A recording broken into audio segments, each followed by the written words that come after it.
Love cherries? What if I told you that you could grow your own cherry tree, right from a seed? First, grab some ripe cherries, save the pits. Rinse off any leftover fruit and let the pits dry on a paper towel for a few days. Gently tap with pliers or nutcracker, just enough pressure to crack the shell, not crush the seed inside. Now, here's the cool part. Cherry seeds need a cold rest before they'll grow, like winter.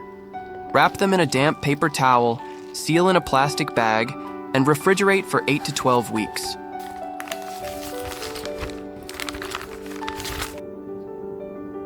Once you see little roots, it's time to plant. Use a small pot with good soil. Plant about 1 inch deep and keep it sunny and moist, but not soggy. See those tiny white bits in the soil? That's perlite. It helps with aeration and drainage. Water thoroughly for the first time and place in sunny spot with at least 6 hours of light. Day 5, and the seeds start to germinate.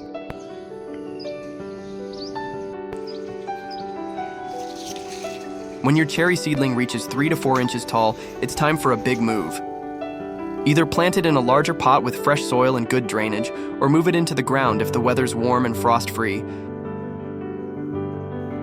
Now, let's fast forward through time and watch this little seed become something amazing.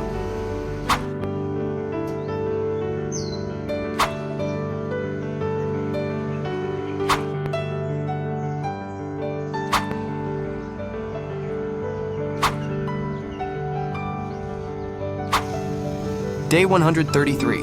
This is how the cherry tree looks right now, and my video ends here. Don't forget to like and share if you're ready to plant your own cherry tree. See you in my next video.